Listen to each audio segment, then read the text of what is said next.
గురుగారు గారు సరేనైనా మీరు ఎంతో శ్రద్ధాభక్తులతో పరిశ్రమలు చేస్తారు కాబట్టి సరే మీకు 3 రోజులు ఇస్తానని చెప్పేసి వారు ఇబ్బంది పెట్టైన వారిని 3 రోజులు మనము ప్రవచనాన్ని తీసుకున్నాము. వారికి ధన్యవాదాలు. వారి పాదపత్రంలో ప్రణాళిక ప్రార్థిస్తున్నాము. అదేవిధంగా శిష్టాచార్య సహకార ప్రధాన ముఖ్య పూజ్య గురుదేవులకు సన్మానము ఆలయ కమిటీ సభ్యులు నిర్వహిస్తున్నారు. ఆ సన్మానంలో భాగంగా ప్రవచన కిరీటి అయిన పూజ్య గురుదేవులకు వారిని కిరీటంతో మరియు శాంతాతో సత్కరించవలసిందిగా మన వెంకటరెడ్డి గారిని, రామారావు గారిని, మరియు అప్పారావు గారిని, నాయుడు గారిని, పెంచంరెడ్డి గారిని, బ్రహ్మానంద రెడ్డి గారిని, మరియు కృష్ణారెడ్డి గారిని, మరియు బి శ్రీనివాసరావు గారిని కోరుచున్నాము. మొదట శాల్వాతో సత్కరించి ఆ తర్వాత కిరీటంతో వారిని ప్రవచన కిరీటి అయిన గురుదేవులకు కిరీటంతో సత్కరించాల్సిందిగా కోరుచున్నాము. గురుదేవ భగవానికి, గురుదేవ భగవానికి.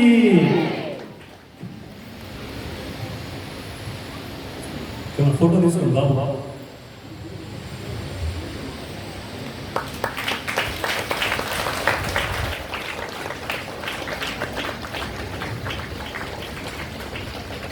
సత్కరించడానికి పూర్తిగా జరగండి. బ్యాక్ సైడ్ వచ్చాడు సత్కరించిన వాళ్ళు పక్కన నిల్చోండి. సత్కరించిన వాళ్ళు అదేవిధంగా గురుదేవుల వారిని పండుగతో అర్చించవలసింది కదా ఎంవిఎస్ ప్రసాద్ స్వామి గారిని మరియు సిహెచ్ వెంకటేశ్వరరావు గారిని కోరుచున్నాము. ఎంవిఎస్ ప్రసాద్ స్వామి గారు మరియు అదేవిధంగా సిహెచ్ వెంకటేశ్వరరావు గారు దయచేసి సత్కరించిన వాళ్ళు పక్కన జరగాల్సిందిగా కోరుచున్నాము.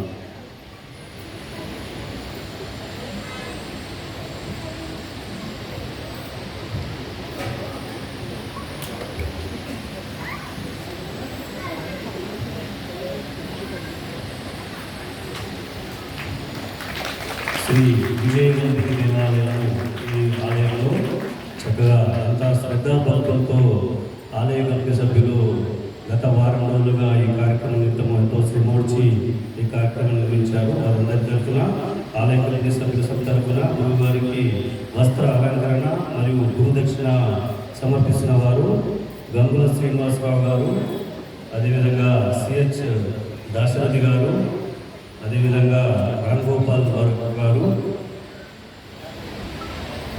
గారు గురువారికి వస్త్ర అలంకరణ తదనంతరము గురుదక్షిణ సమర్పిస్తున్నారు. దేవుడు గురుదేవ భగవానికి, దేవుడు గురుదేవ భగవానికి. శ్రీ శృంగేరి జగద్గురు భారతీ తీర్థ మహాస్వామి అనుగ్రహ ఆశీస్సులతో మనము గత 10 సంవత్సరాలుగా శంకర జయంతి ఉత్సవాలు నిర్వహించుకుంటున్నాము.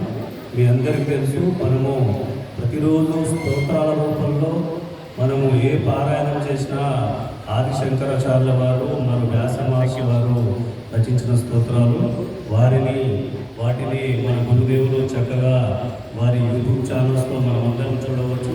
ప్రతి ఒక్క శ్లోకానికి గురువుగారు వ్యాఖ్యానం చేయడం జరిగింది. ఈ తెలుగు 2 రాష్ట్రాల్లో గురుదేవులు లాంటి వారి జన్మించడం మనందరి భాగ్యం. మన గురుదేవుల వారు మన తెలుగు 2 రాష్ట్రాల్లో గరికపాటి నరసింహారావు గారు ఒక లక్ష్మీ నరసింహస్వామి లాగా, ఒక దక్షిణామూర్తి లాగా, ఒక ఆదిశంకరుడు లాగా చక్కగా ప్రతి ఒక్కరిలో చైతన్యాన్ని వినిపించి నవజీవనం ఏ విధంగా జీవించాలి, నవజీవనంలో ఏ రకంగా జీవించాలని ప్రతి ఒక్క హృదయంలో నాటుకున్న పూజ్య గురుదేవుల పాద పద్మములకు ప్రణవిల్లి ప్రార్థిస్తూ మాకు ఈ అవకాశం ఇచ్చిన గురుదేవులకు పాద పద్మాలకి నమస్కారం చేస్తూ ప్రతి సంవత్సరము ఆదిశంకర జయంతి ఉత్సవాలకు మీకు ఎంత బిజీ ఉన్నా కూడా మాకు ఇవ్వాలని మేము ప్రార్థిస్తున్నాము. అదేవిధంగా ఆలయ కమిటీ సభ్యులు గురుగారు వారు ఆలయ కమిటీ సభ్యులందరూ ఒకసారి ఫోటో తీసుకుంటున్నారు. దయచేసి ఆలయ కమిటీ సభ్యులందరూ నిల్చోండి. ఆలయ కమిటీ సభ్యులు ఓన్లీ టెంపుల్ ఆలయ కమిటీ సభ్యులు